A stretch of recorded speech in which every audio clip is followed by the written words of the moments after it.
সোনার হরিণ tourist visa বহু প্রতীক্ষার পর চালু করল ভারত সরকার। আসসালামু আলাইকুম দর্শক, আপনারা সবাই কেমন আছেন? নিশ্চয়ই ভালো আছেন। আমিও আল্লাহর রহমতে অনেক ভালো আছি। যারা আমাদের এই চ্যানেলের নতুন দর্শক, আমাদের এই ছোট্ট চ্যানেলটি সাবস্ক্রাইব করে পাশে থাকা বেল আইকনটি বাজিয়ে দিন।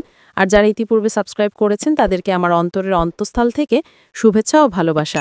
এই ভিডিওটিতে একটি লাইক দিয়ে ভিডিওটি না টেনে সম্পূর্ণ ভিডিওটি দেখার অনুরোধ রইল।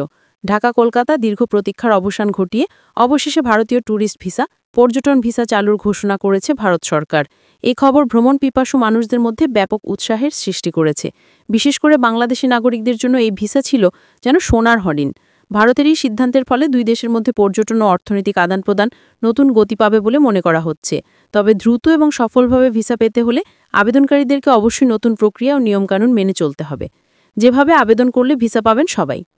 ভারতীয় হাইকমিশন এবং ভিসা আবেদন কেন্দ্রগুলির IVS এর নির্দেশিকা অনুযায়ী ট্যুরিস্ট ভিসার জন্য আবেদন করতে নিম্নলিখিত পদক্ষেপগুলি অনুসরণ করা জরুরি। ১. অনলাইন আবেদন ফর্ম পূরণ। প্রথমে ভারতীয় visa portal, India visa online ওয়েবসাইটে https://indiavisaonline.gov.in এ যেতে হবে। সঠিকভাবে ও নির্ভুল তথ্য দিয়ে অনলাইন আবেদন ফর্মটি পূরণ করতে হবে।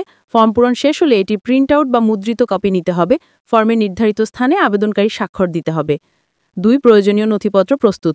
সফলভাবে ভিসা পেতে আবেদনকারীর নিচে নথিপত্রগুলি প্রস্তুত রাখা আবশ্যক। পাসপোর্ট, মূল পাসপোর্ট যার মেয়াদ অন্তত ৬ মাস থাকতে হবে এবং কমপক্ষে ২টি ফাঁকা পৃষ্ঠা থাকতে হবে। ছবি, সাম্প্রতিক তোলা ২ কপি পাসপোর্ট সাইজের ২x২ ইঞ্চি রঙিন ছবি যার ব্যাকগ্রাউন্ড সাদা হতে হবে। জাতীয় পরিচয়পত্র বা জন্ম সনদ, বাংলাদেশি জাতীয় পরিচয়পত্রের কপি বা ইংরেজি অনুবাদ সহ জন্ম সনদের কপি। ঠিকানার প্রমাণ, বিদ্যুৎ বিল, পানির বিল বা অন্যান্য ইউটিলিটি বিলের কপি। ব্যাংক স্টেটমেন্ট, আবেদনকারীর নামে গত ৬ মাসের ব্যাংক স্টেটমেন্ট যেখানে পর্যাপ্ত ব্যালেন্স থাকতে হবে। ভিসার ধরনের ওপর নির্ভর করে সর্বনিম্ন ২০,০০০ টাকা বা তার বেশি। নির্ভরশীলদের ক্ষেত্রে অভিভাবক বা স্পাউসেরটাও গ্রহণযোগ্য হতে পারে। পেশাগত প্রমাণ, চাকরিজীবীদের জন্য NOC বা অনাপত্তিপত্র ও ID কার্ডের কপি। ব্যবসায়ীদের জন্য ট্রেড লাইসেন্সের কপি। শিক্ষার্থীদের জন্য ID কার্ডের কপি এবং শিক্ষা প্রতিষ্ঠান থেকে প্রত্যয়নপত্র। ভ্রমণ পরিকল্পনা, ভারত ভ্রমণের এয়ার টিকিট বা অন্যান্য পরিবহনের নিশ্চিত বুকিং কপি যদি প্রয়োজন হয়। আবাসন, ভারতে থাকার জন্য হোটেল বুকিং বা কোনো রেফারেন্স থাকলে তার ঠিকানা ও পরিচয়পত্র।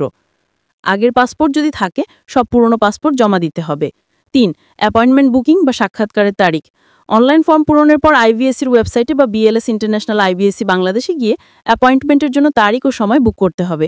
অ্যাপয়েন্টমেন্ট স্লিপের প্রিন্ট আউট নিতে হবে। এটি আগে টোকেন নামে পরিচিত ছিল, তবে প্রক্রিয়া এখন অনেকটাই সহজ হয়েছে। ৪. আবেদন জমা ও ফি জমা। বুক করা তারিখে নির্দিষ্ট ভারতীয় ভিসা আবেদন কেন্দ্রে IBSC-তে সকল নথিপত্র সহ সশরীরে উপস্থিত হতে হবে। ভিসা প্রক্রিয়াকরণ ফি ও IBSC সার্ভিস চার্জ জমা দিতে হবে। বিশেষ টিপস, নিখুঁত ফর্ম পূরণ। ফর্মে কোনো ভুল বা গরমিল থাকলে ভিসা প্রত্যাখ্যান হতে পারে। আর্থিক সচ্ছলতা, ব্যাংক স্টেটমেন্টে পর্যাপ্ত এবং স্থিতিশীল অর্থ দেখাতে হবে। হঠাৎ বড় অঙ্কে টাকা জমা দিলে সন্দেহ তৈরি হতে পারে। সঠিক ক্যাটাগরি, আপনার ভ্রমণের উদ্দেশ্যের সাথে ভিসা ক্যাটাগরি যেন মিলে যায়। দালাল এড়িয়ে চলুন। ভিসা প্রক্রিয়াকরণের জন্য সরকার নির্ধারিত ফি বাদে অতিরিক্ত টাকা লেনদেন করবেন না, এতে সমস্যা হতে পারে। ভারত সরকারের এই নতুন পদক্ষেপ পর্যটকদের দীর্ঘদিনের আকাঙ্ক্ষা পূরণ করবে বলে মনে করা হচ্ছে। সঠিক পদ্ধতি মেনে আবেদন করলে এবার সবাই সহজেই তাদের স্বপ্নের গন্তব্য ভারতে ভ্রমণ করতে পারবেন। এতক্ষণ আমাদের সাথে থাকার জন্য আপনাদের সবাইকে অসংখ্য ধন্যবাদ। যারা এখনো ভিডিওটিতে লাইক দেননি, দয়া করে এখনই একটা লাইক দেন, কেননা আপনাদের উৎসাহ পেলে আমরা ভিসা সংক্রান্ত সকল তথ্য নিয়ে নতুন নতুন ভিডিও বানিয়ে আপনাদের সামনে হাজির হব। আপনাদের সুস্বাস্থ্য ও দীর্ঘায়ু কামনা করে আজকে এখানেই শেষ করছি। আপনারা সবাই ভালো থাকবেন। আল্লাহ হাফেজ।